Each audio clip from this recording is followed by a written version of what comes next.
Back again with another edition of the Red, Gold, and Bold podcast, answering the question, what are the biggest questions that the Kansas City Chiefs need to answer as they get ready to head into the season? Training camp's right around the corner. What are the things that they're going to have to solve? What problems are there that the Kansas City Chiefs must figure out if they are to be a three-time Super Bowl champion? I think a lot of people will. We'll have a couple of them that are the same. Sam McDowell from the Kansas City Star, Jeffri Chadiha from NFL.com and NFL Network. I'm Soren Petro from Sports Radio 810 WHB. We're going to answer those questions right now here on the Red, Gold, and Bold podcast. You are listening to the Red, Gold, and Bold podcast, the most in-depth analysis of the Kansas City Chiefs on planet Earth, breaking down the Chiefs like no one else can.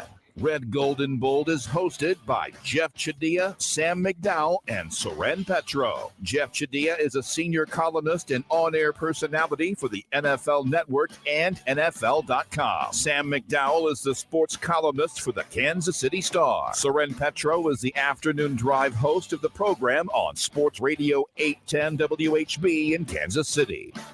The Red, Gold, and Bold podcast is proudly brought to you by Gann Asphalt and Concrete, Kansas City's nationally recognized full-service paving and pavement maintenance contractor, making parking lot problems disappear in Kansas City since 1994. Free consultations, no commissions, in-house crews, and every project comes with a written warranty. Find them online at GannAsphalt.com or call 816-484-3338. Gann Asphalt and Concrete, one contractor, all things parking lot.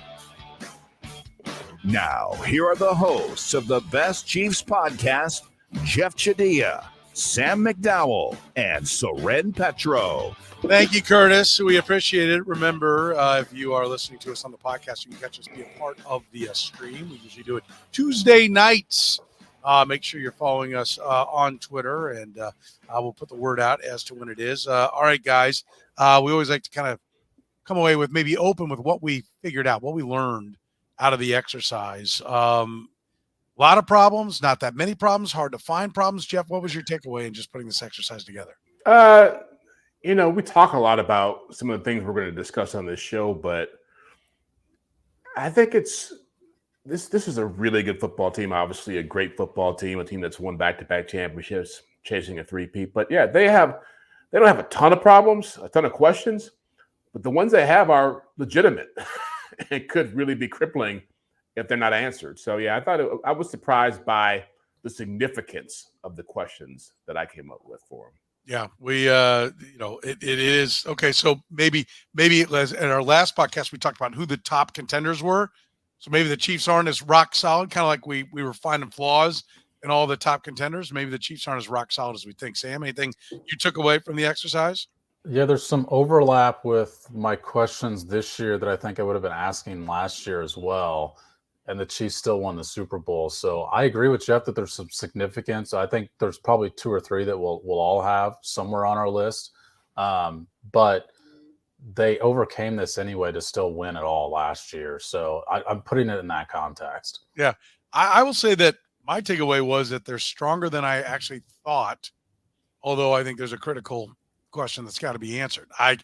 As I looked at it, and you think losing L'Jarius Sneed, losing Willie Gay, the Rashee Rice thing, hovering out there. But if that ends up taking all the way to next year before we ever get anything to it, maybe they're going to be even better at wide receiver than people are thinking, because Rashee Rice, I think, might be there the whole time. I actually came away, and maybe this is the fanboy in me, and I try to put that on a shelf off to the side. I came away more optimistic after trying to find the problems. I was more optimistic after than I was going in. So I won't be the most pessimistic one of the bunch. All right, let's jump right in. Jeff, you want to do the honors? What do you got? What's tops on the list? Yeah, well, going off what Sam said about how much they overcame and still won a championship last year with some of the flaws they had, to me, the biggest question is, will the defense be as good? Right. Because that was the reason they won the championship. And as great as Mahomes is, and as great as Kelce is, and Andy Reid, and all those guys who are on the offensive side of this thing, that defense playing at the level they played at was something nobody saw coming. Nobody was sitting here at this time of year talking about, man, the Chiefs defense, look out. It's going to be a house. It wasn't until about week 3, people thought, well, hey, guys aren't catching passes. This defense could get it done. And they ended up proving that was true. But, I don't know if it was Sam's paper or Sam or somebody. I was reading a story. They talked about Steve Spagnuolo getting in front of the defense and showing them his time with the New York Giants when they had a top-ranked defense. And the next year they came back and they were ranked 27th. Yeah, that was mine. Yeah, that was yours. Okay, so I'm stealing your thunder then. But no, appreciate you reading. Yeah, that's right. That's shout out.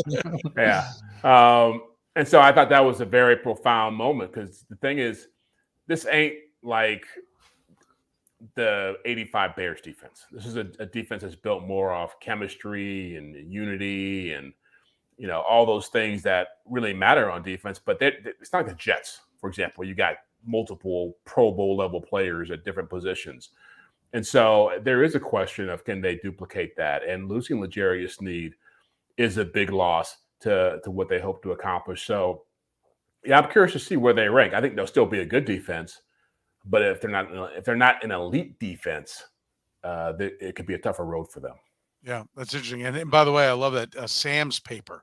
That was big. It was kind of controversial when they switched the name from Kansas City Star to Sam's Paper. That's Sam McDowell has made. That's right. Yeah, well done. Yeah. All right, Sam, your thoughts? Defense, is that tops on your list? Look, I don't have that, like the nature of that question on my list, but it's certainly valid. I mean, one of the things I pointed out in that column was that the Chiefs have only once in their history had back-to-back years of top 10 defenses in terms of yards. Once in their history. So it usually regresses. It always has, other than one time in their history, it's regressed after they've had this kind of season. So, and Jeff makes a valid point of why, and I would just add on to it, which is the Chiefs were built on their depth last year, and a lot of that depth walked out the door. The Chiefs did not add a free agent on defense all offseason. They lost Willie Gay, L'Jarius Sneed, and while you might look at their starters and say those guys are replaceable, they didn't replace behind them. That depth is still going to be a question if this team gets injury. No Isiah Buggs either. Come on. Yeah. Finally, no Isiah Buggs. Listen, We'll say at least we all pegged that there was no way he was going to be a training camp. Yeah, only here we get that information. The Red Gold and Bold podcast. Since Steve Spagnuolo has been the Chiefs defensive coordinator, their defensive rankings, points allowed 7, 10, 8, 16, 2.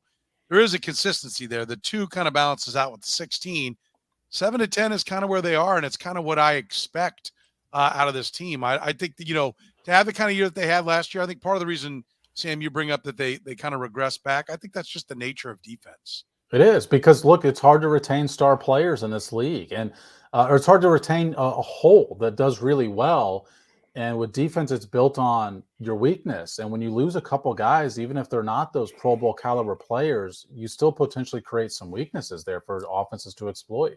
Yeah, I'll come back to that in a little bit. Gann Asphalt and Concrete, proud sponsor of the Red Gold and Bold podcast, with free consultations, no commissions, in-house crews. That means they're not picking up guys on the way to the job and teaching them how to do it. Experts in their field. Every project comes with a written warranty as well.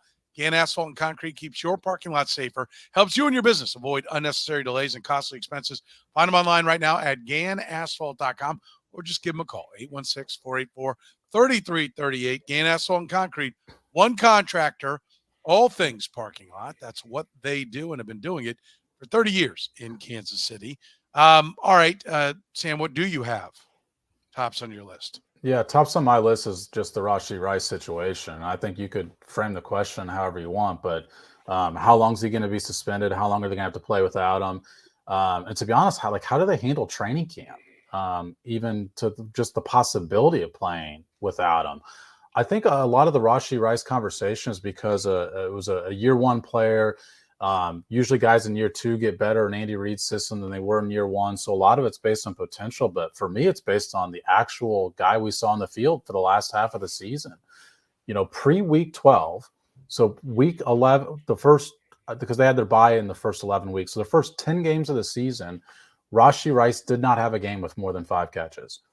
In his last 7 games, he did not have a game with fewer than 5 catches. I mean, he became the star wide receiver for this team at a time when Travis Kelce was not producing deep into the season.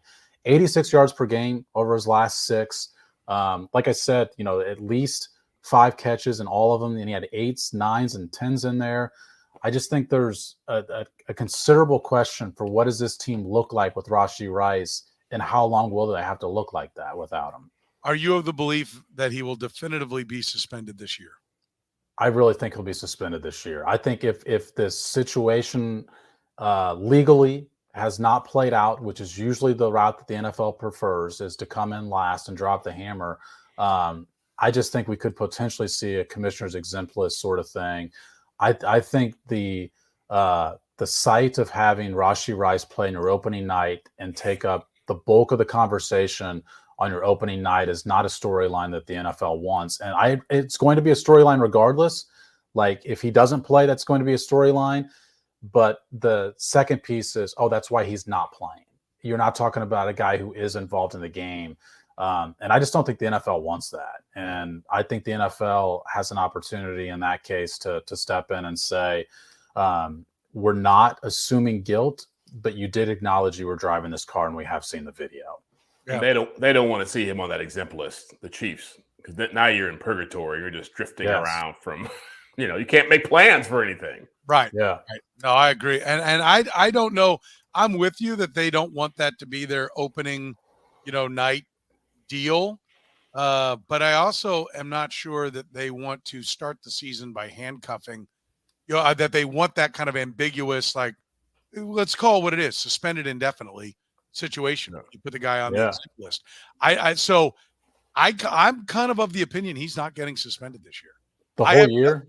The whole year. See, like, that's another reason why I think they're better off with, like, I think the Chiefs want him suspended today. Yeah. Like, they want to know. They want to know what the outcome is. And by the way, if he's suspended today to open the season, you're going to have him at the end of the season. And if not, there's a potential question about that. I think that they will know before the season begins, right? Like what the plan is. But if this follows the pattern of what happened with Frank Clark and Charles Omenihu, right? Frank Clark was midseason. But here's what I'm going to say. They didn't suspend until the legal process was done, right? So, and everyone I've talked to thinks this legal process is not going to play out till next summer. It's not, but let's add Justin Ross, though. Justin Ross, they did suspend him before the legal process played out. They suspended him within the next week. He was on the commissioner's exempt list. Good luck trying to find consistency with how the NFL handles this. There isn't, and I think putting it on the list. I think it's a great reason to put it on the list. It just is like you said. How do you handle it in camp? You try to get everybody else ready. Historically, that's not what they've done. They've played the guys that they think ultimately are going to be there. Yeah. So it's not the cloud you want hanging over you and trying to win a three-peat. Yeah. Well, and to add to that thing about the other two guys you mentioned was that they had to investigate that. They had to go talk to people who were involved. You have video. I mean, the video and the reaction and the admission is all Roger Goodell needs. There's not the assumption of guilt because of that, Jeff. Yeah. I mean, like with the other cases, it's like give the guy his day in court, right? And not that you would be not allowing Rashee Rice to have that, but the most important element of this after we saw the video was he driving the car? And his lawyer told us that he admitted to police he was driving the car. So I think they can, they could evade this whole we're assuming guilt before he has a chance to, before the court system plays out because of that element of it. Yeah. All right. It's a cloud that will be there, and we'll see when it does get figured out. All right. I went number one with, will the Chiefs find the answer at left tackle? And I think you can make the point that, hey, last year they didn't really know what they had in Donovan Smith. I would argue that point. Yes, he was hurt the year before in Tampa when healthy, and that was a question mark. Was he going to be healthy? And for the most part, he was healthy. He came out of a couple of games, missed, I think, a couple of games. But you knew what Donovan Smith is. You knew like that this wasn't like, well, could he be a star or could he? You knew Donovan Smith was, when healthy, a solid left tackle that was starting to get into his 30s. And that you could figure was probably 5% worse at his best, 5% worse than whatever his highest level was. You knew we're going to have to chip on these plays. You go long, we'll have to help him, give him some help there. We're going to need some misdirections. To me, he was the right kind of guy to get if you couldn't find a franchise left tackle, because you at least knew you were going to get competent tackle play. He was going to hold if it was going to kill the quarterback, right? You were going to have to teach him that part of the equation. You knew what you had. And that allowed you to scheme and work around him. it is a complete unknown right now. Wanya Morris, I think, is overmatched based upon what we saw last year. And Kingsley Suamataia is a complete unknown. And even if you come through camp and see some good things, what about when they really start showing you the real twists, the real stunts? One of them might look real good in training camp when all they do is give you a head up straight rush. But then when they start putting the schemes together, and now here comes the safety, and you got to switch it off. And now Creed Humphrey's barking out different protection calls. Patrick Mahomes is barking out protection calls. I don't know that either one of these guys is really ready. I think both of them, ideally, if you were to say, what do they profile at coming out? You'd say right tackle. You wouldn't say left tackle. Now, I don't know if there's a lot of distinction between right and left tackle anymore because there are really good pass rushers that rush off the left side right now. But just the unknown. And where do we take the offense? Are we over here where we got to help our tackle, or are we got all this speed? And that's the other thing. They want to get that speed into the game, which means they want to hold the ball a little longer to send it down the field. That means they got to answer the left tackle spot. And sorry, Jeff, offense is more important than defense. So it had to be the offensive question for me up at the top. I'll go the left tackle spot, number one. It's on my list. It's on my list as well. Yeah. Actually, both of them. Both tackle spots are on my list. Yes. But I'll get to it later. I'll go to number 2, and it goes back to what Sam mentioned at number 1, or you mentioned it. Rashee Rice was Sam. Yeah. And I agree with that. Look, it's the reason I put defense number 1 was because their defense allowed them to offset some of the issues, a lot of the issues they had in the passing game with their offense. You start taking Rashee Rice out of the mix for a prolonged period of time, and I'm still sticking to 6 to 8 games. I think that's the sweet spot for a suspension like this. Whenever it gets handed down, again, you don't want to be in that exempt list forever. So I think that losing him for a certain amount of time, I still don't know what Marquise Brown is going to be in this offense. I still don't know what Xavier Wood is going to be in this offense. Travis Kelce is aging. And look, I think that they got away with a lot last year with what they were dealing with. And it's easy to look back now and say, hey, they won their second championship. They're going for a three-peat. I still remember helmets getting thrown on the sidelines and Andy Reid getting in people's faces and, Patrick Mahomes looking like he was been in a tornado. It's just that stuff was real, and they're not that far removed from it. And so the most significant player in that passing game last year was Rashee Rice as far as them winning a championship. And if he's gone for a prolonged period of time, it's going to be a problem. Yeah, no doubt about it. Listen, we're proudly brought to you by our friends at Besame Wellness. You can save 25% on your entire order. You heard me right. 25%. Just use the promo code podcast25. That's podcast25 and save 25% at Besame Wellness. Besame Wellness, online or curbside. Shop daily at Besame Wellness for all your cannabis needs. Open Monday through Saturday, 9 to 9. Sundays 10 to 6. Locations in North Kansas City, Liberty, Smithville on Berry Road, and in Warrensburg. Even delivery for medical marijuana. Getting your cannabis has never been easier. We at Besame Wellness strive to make your life as easy as possible and cannabis as accessible as possible. That's right. Save right now. All you got to do is make sure you use the promo code podcast25 and you can save 25% on your order. All right, Sam, what do you got number 2? Well, it's something that Jeff referenced while he was talking about Rashee Rice, but what's reasonable to expect from Travis Kelce this year? And what's the plan if there is a drop-off with Travis Kelce this year? It's not a coincidence that when we saw the Chiefs offense have a nosedive, it was while Travis Kelce wasn't producing at the tight end position. It's also not a coincidence that we talked less about their offense being a problem in the playoffs when Travis Kelce, found his resurgence. I looked up for something I'm writing for the Star later this training camp on Kelce and like what's reasonable to expect from Travis Kelce. And you can sort it by age on StatHead and tight ends. The best season that anyone's ever had at age 34 or older at tight end ever was Travis Kelce last year. He had 93 catches, which is the most catches ever for a guy that turns 34 before the new year. He had 984 yards, which is the most ever for a guy that turns 34 before the new year, and now he's a year older. So he already eclipsed what anyone has ever done. I just want to put in perspective how difficult it is and how much it is, the Chiefs are asking from a guy that's going to be 35 in October. Like, it's a real thing. that Travis Kelce probably won't be quite as productive this year. I think it's a great point. I will offer this because I did the same thing when the Broncos acquired Peyton Manning and said, what is the best year that any quarterbacks had at that age? I can't remember if he was 36, 37, where he was at that age. The only quarterback that had thrown 30 touchdowns after the age of after that age, whatever Manning was when he got to the Broncos, was Warren Moon had done it once, and that was it. 2 years later, Peyton Manning threw 55 touchdowns, 5,500 yards. He said he had been better than any quarterback at that point. I said, listen, he's probably going to have 30 because he's been better than anybody else statistically to this point. And so I think there is a little bit. I'm with you. I think I do expect a regression from Kelce. 1,200-yard seasons. There have only been 14 1,200-yard seasons by tight ends. 4 of them are Travis Kelce. 1 happened when he was 33 years old. So I'm with you. I don't think he'll be whatever the best Kelce is, but I think 90, 85%, if he can still ring that bell, that may be the best tight end in football still.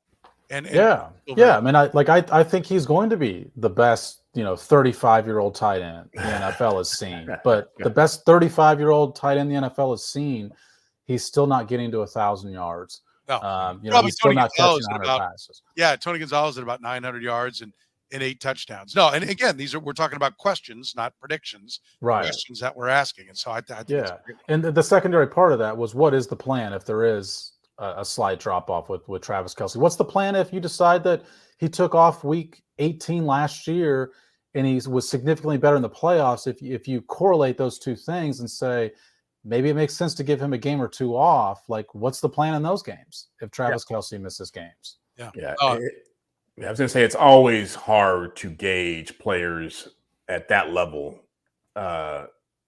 when they're going to fall off, right? You always have to see it happen to understand it. And then you have to massage their egos.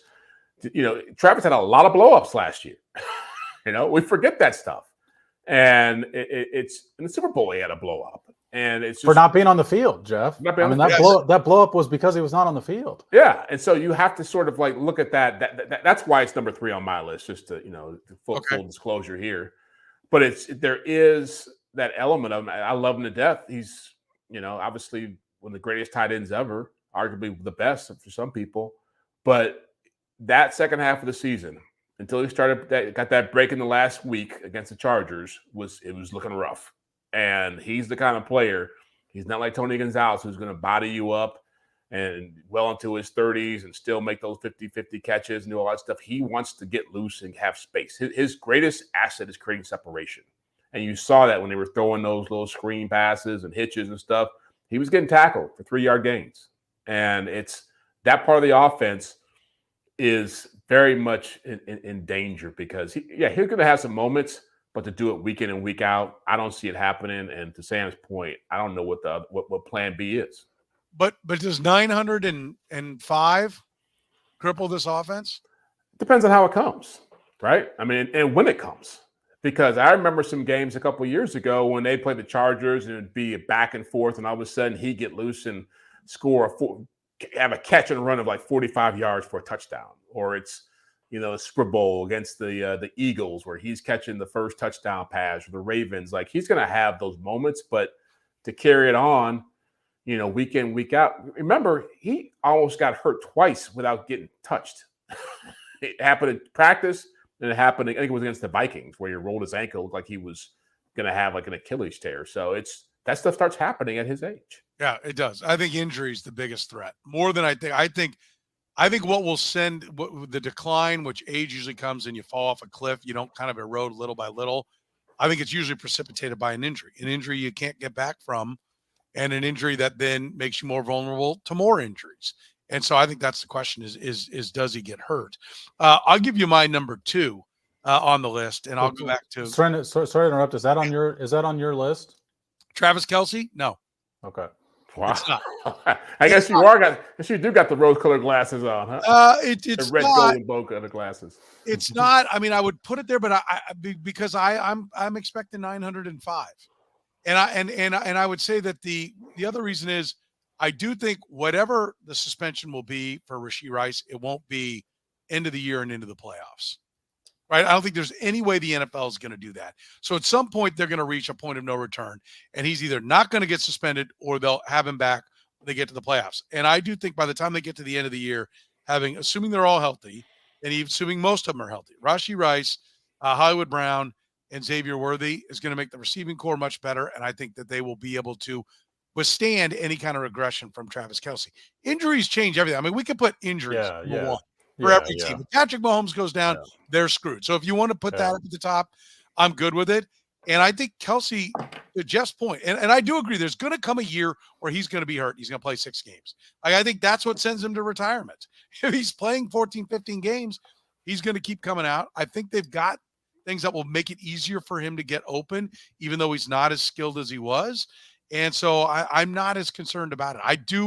I understand where it's coming from, and I might be completely wrong, but I think the receiving speed now will help open things up for him and will mask a little bit of his deficiencies.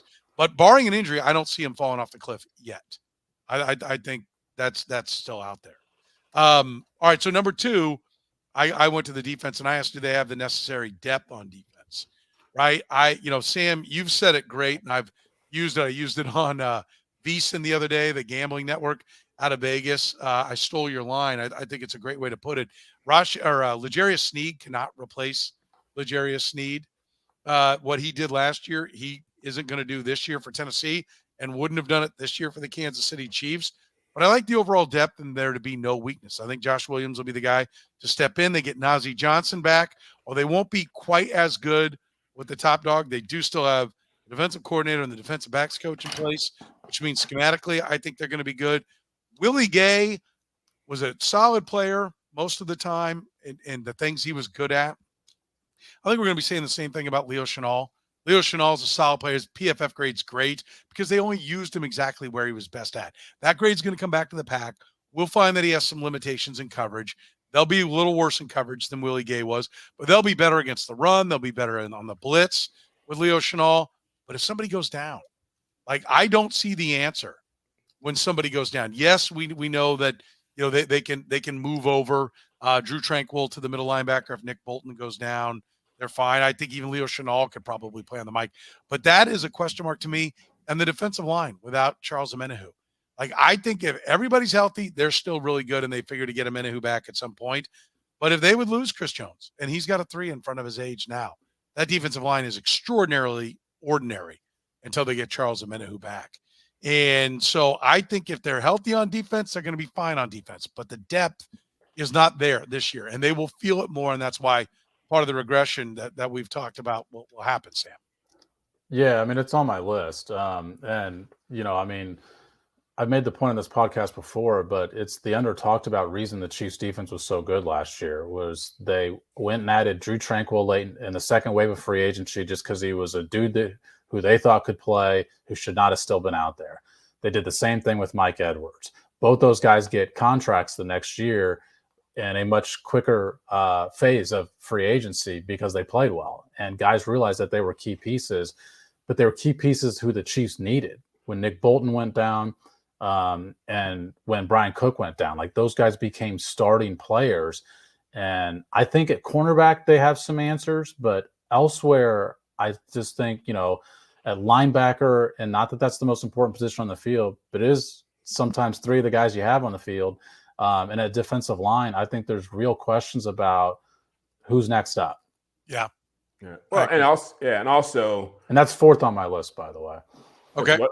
It's 4th? Yeah. 4th. Yeah. I was going to say depth of defense. Is that how you phrased it? Yeah. Yeah. Well, I was also going to say, and Sam watched them every game, that the familiarity teams are going to have with this defense now after a year is going to change the way they attack it.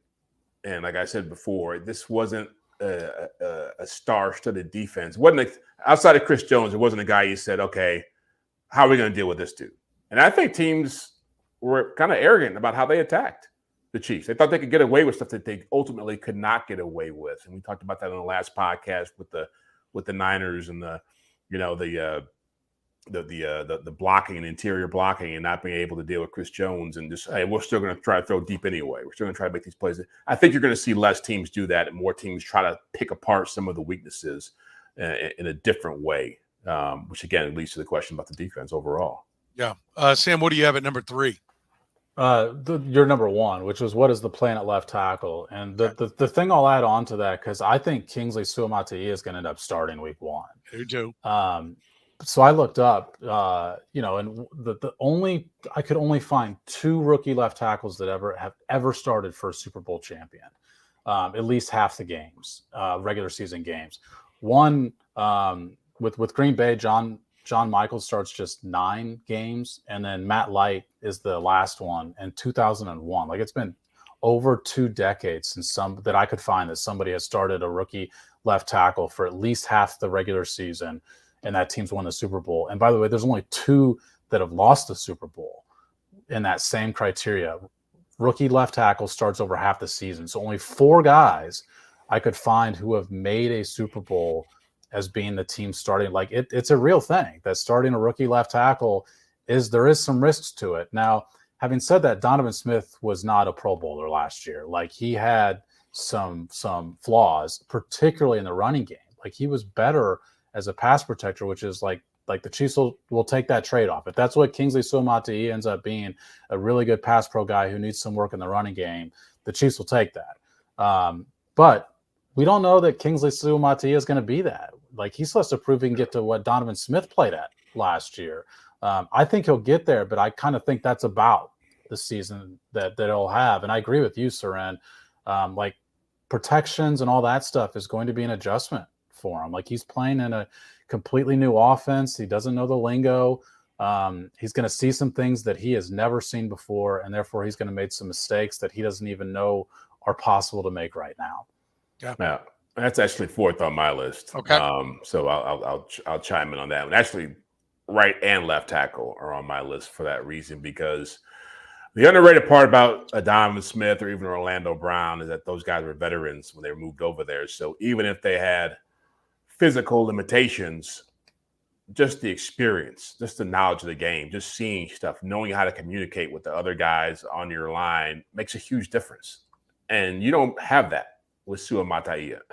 And I think that's going to have a ripple effect on Jawan Taylor as well. They were able to get away with some things with Jawan Taylor, I imagine, because Donovan Smith was a veteran enough player that he could make things happen on the other side and not be a huge limitation. But if you got help with Suamataia and Jawan Taylor's over there, a guy who led the league in penalties at that position, it could be really problematic. Again, to what you said, Soren, about wanting to throw the football deep down the field. Mm-hmm. Like, something is going to give here early on. I don't think it's going to be smooth sailing. They're always going to have a great offense because of Mahomes and Reed, but they may be asking too much of it early on, and they think it's just going to be, hey, we're going to put these fast guys out here and stretch the defense and have 8 seconds to throw the football. I don't think it's going to be that simple. Yeah, no, I think it's going to be a big question. Listen, if you've got questions about your parking lot, our friends at Gann Asphalt and Concrete, nationally recognized full-service paving and pavement maintenance contractor. Free consultations, no commissions, in-house crews. Every project comes with a written warranty. They can keep your parking lot safe or help you avoid unnecessary delays and costly expenses with your business, whether it's parking lot paving, parking lot maintenance, repairs, asphalt milling, lot striping, concrete services. How about installing and replacing signage, drainage, catch basins? They do it all. Car stops, bumpers, you name it, if it involves a parking lot. Gann Asphalt and Concrete's been Kansas City's expert for 30 years. Call 816-484-3338. Find them online at GannAsphalt.com. All right, I think I'm stuck back at number 3 on mine. So I will give you, can Dave Toub and the special teams master the new kickoff rule? And I know chose that over Travis Kelce. I did. I did. First of all, but I'm going to explain why. And because I also knew you guys were going to go Kelce, and I didn't want us all to have the same 5. But here's why. Not that I think it's necessarily going to result in 5 return touchdowns, or they're going to be pinning teams down inside the 10 all the time. Sam, you were at more of the practices than I was, certainly. They spent a lot of time on the kickoff rule, right? Yes. Dave Toub has watched every XFL kickoff. Everyone. Everyone. He's watched every XFL kickoff that had these rules. All right, so he's still married. You can drive a man crazy. So I think he loves it. I think he is pumped that he's got something new to do this offseason. right? Like Tim Grunhard said it for years, reps are the most valuable thing that teams have in practice. They're putting a lot of reps into this. Yeah. And we've got other issues and problems and things that they've got to figure out. Xavier Worthy, you could talk about, the receiving part, not being in OTAs and mini camp. Is he behind? Because nobody worried about FAU being behind in camp because of the broken hand until at the end of the year, they're like, well, it's really a red shirt year. So, like, there are other things you could point to, but if you're going to put this time and energy into it, it needs to result in something. And it's not so much that I think they're either going to be great or not great. I'm worried that they're going to waste a boatload of time on this crap. Like, I'm wondering that they will be trying to get back to the days of where they had numerous different guys returning kicks. I'm worried that they've invested roster spots for rugby guys that they think are going to be kick returners that are going to have no other or kickers. value. Yeah. Yes. I mean, all of it. Like, how much time and energy are they putting into something that I don't know that it's going to matter that much? So it's not that I'm looking for this to be a big home run hitter and this is going to be what's making up for Travis Kelce, losing a step, is because they're going to get all these big plays out of special teams. I am worried about them wasting an immense amount of time on something that may not matter. They put a lot of time into it so far. If they keep doing that, it better bear fruit. Because I think one of the things you watch an Andy Reid practice, it's efficient. Drill to drill to drill. Everything has a point. Here's your one-on-one work. We're back to team drills. We're doing situation football. Now we're over to our one-on-one work again. Now we're back to this situation work. We're here. They don't screw around. They don't waste time. Guys aren't out there playing grab ass. He packs it all in there. I think that's all a necessary part. Do they screw around? Do we see a bunch of standing around trying to reinvent the wheel because we've got a new rule? I'm worried about how excited he is, instead of taking the path of least resistance and saying, let's not get burnt and let's not lose the ball. And it terrifies me. Who's the return guy, Sam? Have you seen who's actually doing the returning? Yeah, it's rotating, but I think that they prefer to have like a running back type out there. I mean, like Luis Rees-Zammit has returned some kicks.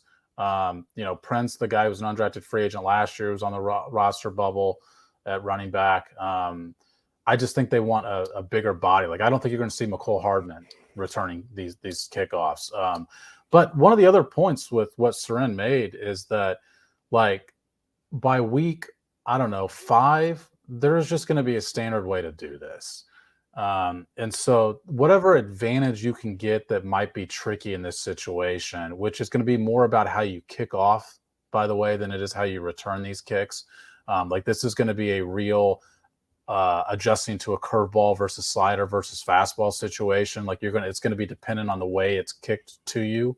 But it's going to be figured out. Like, you're going to have the tape from the other teams to do it. That advantage is going to last like a month. And like, it's great to have an advantage over the rest of the NFL in a month on these plays, but I don't see it being a season-long advantage if you're the only team doing this, the thing that's working. I like Dave Toub. I think he's the greatest special teams coach of all time. When you look at the wide variety of people that have returned kicks early in his time with the Chiefs, guys that didn't even have a job the next year were taking kicks back for touchdowns. I mean, he knows what he's doing. He's not a creation of Devin Hester. He created Devin Hester and got in there. So I am a huge Dave Toub fan. But the game is evolving and changing and taking away special teams. And does Andy Reid's loyalty to Dave Toub and wanting to prop him up and keep him as this heroic figure of the special teams, when you got 3 rings on your finger, you start to believe your own BS, right? Like, that's one of the things that I think cripples teams with success is you start to think, if I do it, that makes it the right thing to do. Instead of seeking what is the right decision, you start to say whatever I want to do is right because it's me, the 3-time champion. And I think that could manifest itself. That little element of decision-making could manifest itself in wasting a lot of time on special teams or putting too much time, however you want to describe it. And so it's not so much just about the kickoff, which I think is something they do have to figure out. You mentioned figure out how to play without Rashee Rice. Everybody in the league's got to figure this out. And Dave Toub carries the associate head coach title. He better be the best one at figuring it out. Yeah, I mean, it's going to be the kick itself. Like, it's going to be like this low line drive kick. Hang time does you no good anymore. You actually want to have a low kick because you want to give the return guys less time to adjust to it. And so you want to, like, your ideal situation is to have the ball bounce, to have the guy chasing around. And so the way you do that is have a low line drive kick, which is why it surprises me a little bit that we've seen the Chiefs line up with Justin Reid a lot, and with Luis Rees-Zammit a little bit, to kick off, because I would still want to prioritize the kick itself. And they seem to have some priority on that guy being a tackler. Yeah. There was one kickoff in the entire XFL return for a touchdown under these rules. And when they're emphasizing, we want these kicks returned, like that's what these rules are designed for. More returns, more returns, more returns. You had one return for a touchdown. I would not be worried about my safety valve. I'd be worried about who's the guy that's best executing this kick itself. All right, you guys are through 4, so I'll give my number 4 as well. Are the Chiefs deep enough at running back? And I think Isiah Pacheco, running back shelf lives are so short, and Pacheco runs with such a physical style. It ended up being a little something and then a nothing. Like, oh, he's lighter, and then it's like a pound lighter or something. That day was like a bizarre day because I got 2010. He weighs 2010. Yeah, 2010 or 207. And what did he play at last year? 208. I'm like, well, what are we doing? But regardless, he takes hits. And Clyde Edwards, there's no Jerick McKinnon at this time. Clyde Edwards-Helaire behind him. You know, I don't know what you're going to get from him. And listen, I don't think this is going to be what keeps him from the Super Bowl, but I do think, especially with the left tackle, that is a question mark. Having a good running game can help him out a lot. And they're fine as long as Isiah Pacheco is healthy. But after him, huge question marks. And I'm surprised they didn't address this situation better. Maybe they've got a diamond in the rough, you know, one of the undrafted kids that they think, you know, we heard a lot about who was the kid, Prince. We heard his name being bandied about as a camp darling last year, and then he didn't even end up making the team. So, you know, do they have that answer? I don't know. I hope so, because I think they're going to need to run the ball to help the offensive line at least early. Yeah, I'll take this over, because my 5th is just a little bit more specific, which is who's the third down running back for this team. Okay. I think it was one of the reasons that we didn't probably talk about enough last year with the offense struggling was they didn't have a safety valve. And, you know, because Jerick McKinnon was injured, he also, I think that was the year that he significantly regressed. His age finally showed 3 years later than I think a lot of us thought it would, with the age and injury history he'd gone through. But, you know, it was Darrell Williams before that, was always an underrated player in this offense because he could pass protect and he knew when was the right time to leak out of the backfield. I don't know who that guy is this year, and it cycles into something. They clearly want it to be Clyde Edwards-Helaire. Yes. But it cycles into something that Jeff said earlier, which is they need the pass protection out of this position perhaps as much as they ever have before. A potential rookie left tackle, a right tackle who struggled at times last year in pass pro. Like Juwan Taylor was different than the rest of the Chiefs offensive line in that his struggles came in pass protection. You're going to need a running back that can help out a little bit there. I just don't know who that guy is right now. Yeah, I think it's a good, great point. Great point. All right, Jeff, number 5 for you. Well, I'm sticking with the same theme because mine was what happens if Isiah Pacheco gets hurt. And so maybe I'm more bullish on the idea of I don't trust Clyde Edwards-Helaire as a primary ball carrier. I think your offense completely gets sidetracked if defenses know there's nobody back there who's a threat. The biggest thing Pacheco offers you is, you know, he's a fast guy, but he's a hard runner. He's hard to bring down. So you have to have a lot of guys getting to the football to get him down. And that means you can't have guys just lingering back trying to defend the pass. If he's not part of this, and we know his injury history, it hasn't been substantial, but he gets nicked up. I think they're in big trouble. I do not like the options back there. You know, Clyde made some plays last year, but I think back to what Sam says about what Jerick McKinnon meant to this team 2 years ago when they won the championship, being the Eagles, and he was just a godsend in the second half of that season. It's just you don't have a guy back there who can carry the football the way this guy carries it. And keep in mind, he was averaging about 20 carries a game, and in the postseason, I think it's a big hit if he goes down. Yeah, for sure. All right, I'll close it out. Number 5 on mine is this team focused. I think obviously all the offseason stuff that entails Rashee Rice, it entails I understand taking a risk, and I do believe that some of Andy, I don't think Andy Reid's like, I don't care about character. I think Andy Reid, they go into it like, hey, this guy's had problems, well, we can save him. I think that's more the mindset that they have. But the goal is still to win a championship. And when you have Patrick Mahomes, there are risks you don't need to take. And they seem to keep just not being, to quote our friend Eric Eager, they can't keep their hand off the stove. And I don't get it. I don't understand it. You've got the guy that will make up for it. If you just play competent football around him, he will win. right? You don't just like you don't have to return every kick for a touchdown because Patrick Mahomes will drive down and score a touchdown.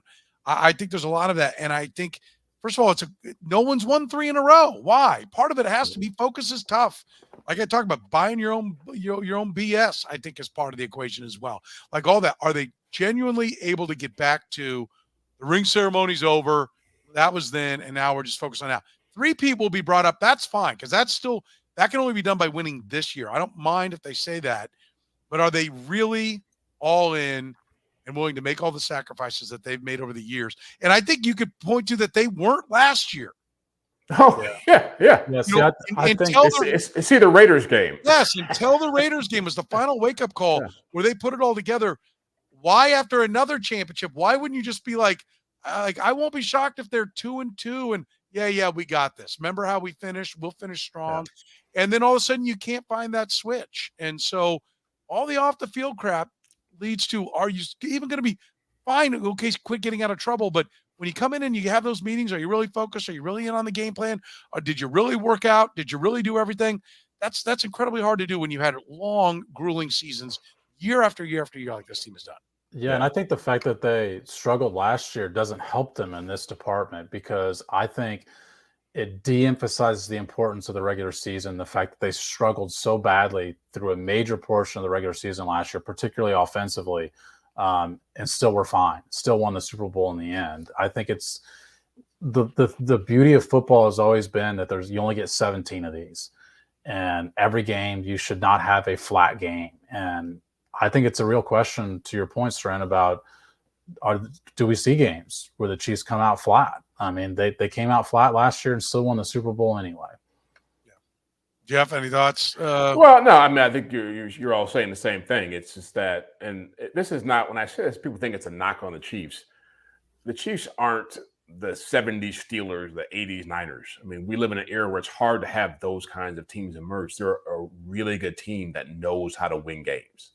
And if you went and polled all the executives in the league and said, who's got the best rosters, Chiefs wouldn't be first on anybody's list. They'd be top 5. And so you got to understand that, or they have to understand that, just because you won it 2 years in a row doesn't mean that you're guaranteed to win it. You had to work really hard and things had to break your way. And there could be a whole new set of factors that get in the way this year that you have to deal with. And if you're not focused, those things will definitely capsize your season. I think that is a fantastic point.